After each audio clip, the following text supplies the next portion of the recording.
Barbarian is a 1982 adventure film directed by John Milius and starring Arnold Schwarzenegger, James Earl Jones, Sandahl Bergman, Gerry Lopez, Mako, Max von Sydow, Cassandra Gava, William Smith, and Sven-Oke Thorsen.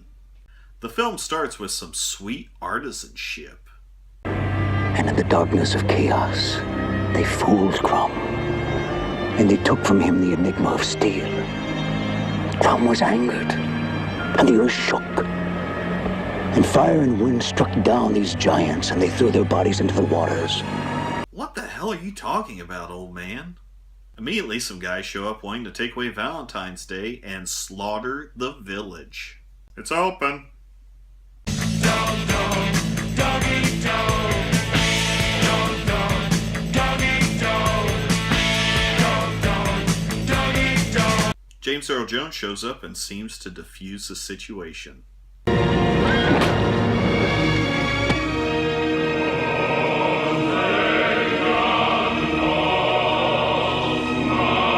Then he cuts Conan's mom's head off. I guess now he's going to have to go to that beheaded parents support group with Boba Fett. I'm sure someone from Game of Thrones, but I wouldn't know because I never watched the show. Conan becomes a slave and winds up pushing a really shitty tilt-a-whirl for a really long time until he becomes a man. Two guys get together that don't know how to high-five, and Conan is sold and forced into the fighting business. Now let's listen to a whole medley of Arnold fighting noises.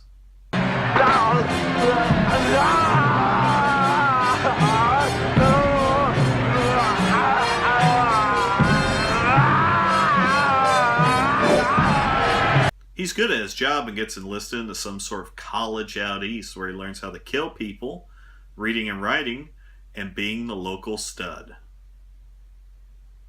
Literally, he is used for stud. He's free for some reason, runs from dogs, and does this.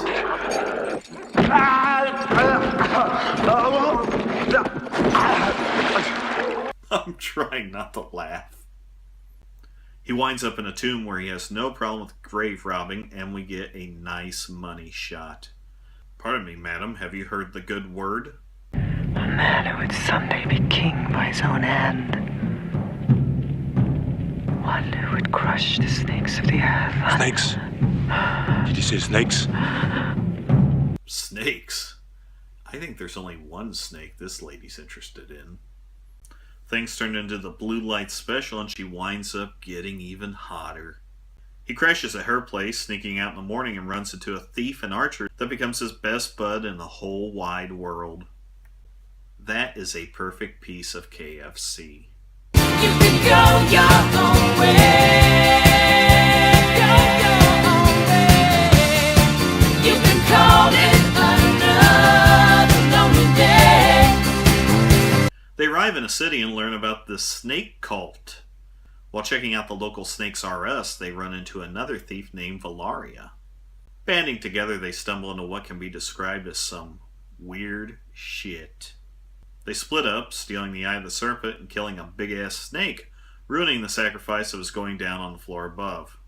And after all that, Conan gets it on again.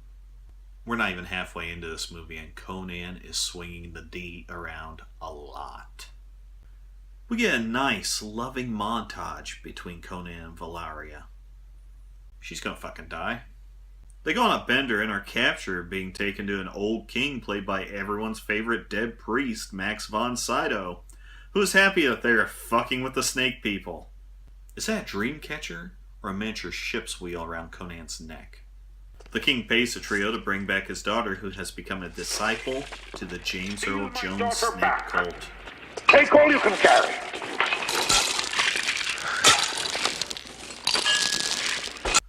Valaria doesn't want to go, so Conan sneaks out before she wakes up.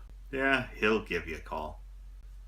Then Conan meets a wizard to add to his collection, who also happens to be the narrator and the comic relief. Is this whole movie just Conan eating and fucking? He heads to a cult mass and has this creepy conversation. Where do you think you're going, brother? I'm afraid. Afraid? To bare yourself? Why? You're so big and so well grown. You should be proud of your body. And then steals a robe. It's a good thing they're checking ID. James Earl Jones delivers a motivational speech, and that disguise worked for about 5 minutes. You killed my mother. You killed my father. You killed my people. You took my father's sword. Ha! You don't let that piece of information slip this early, Conan. Come to me, my child. Holy shit. Look what you did to the floor. Conan gets crucified, but does wind up grabbing a bite for dinner.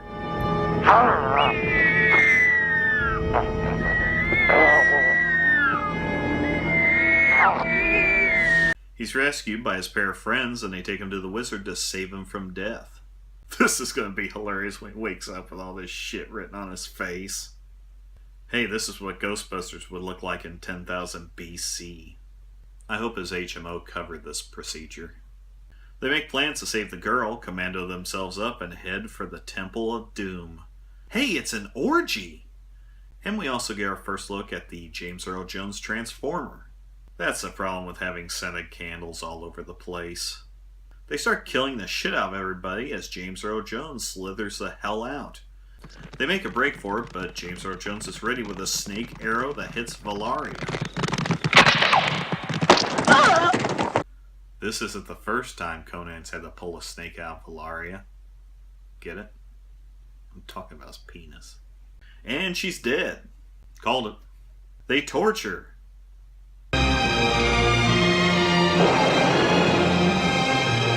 And apparently she has aerosol cans in her pockets. They begin building a booby-trapped fortress to fight the bad snake dudes. Conan says his prayer. And if you do not listen, then to hell with you. And then the guests arrive. Sven almost gets Conan hammered, but he winds up getting the point.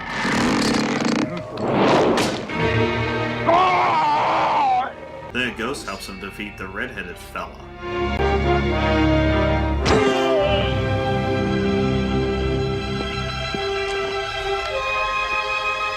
Do you want to live forever? James Earl Jones gets the fuck out of Dodge, failing at everything, including killing the princess. Conan arrives back at the mass with the princess as he has a moment with James Earl Jones. When I am gone, you will have never been. What will your world be without me? Okay, are you ready? Okay, here it comes. You know it's coming. Oh shit, he's lost his head. Conan did get some good distance on that noggin, though. Conan the Barbarian was the first step in making Arnold the star, with the Terminator sealing that fact. But Conan the Barbarian is not just an Arnold Schwarzenegger film. It's a John Milius film. Brutal, unrelenting, especially when the adventure stories of the era were more kid-friendly. This one pushed those bounds beyond what Junior's going to go see on a Saturday afternoon that's rated PG. The film is brutal physically and fiendishly violent because this is the world that Conan lives in. From the character's earliest moments, he's surrounded and draped in violence. So, it makes sense for the film to be the same way. He isn't some spoon-fed prince. He's developed into a killing machine, kind of like a Terminator. This film has no sugarcoating, and it's much better for it. The end of the film not only sets up a sequel, but an entire franchise. What's a studio to do to follow up this massively successful, violent, R-rated adventure fest? Follow up with a PG-rated film starring Grace Jones, Wilt Chamberlain, and 2 comic relief characters. We'll see you next week, everybody.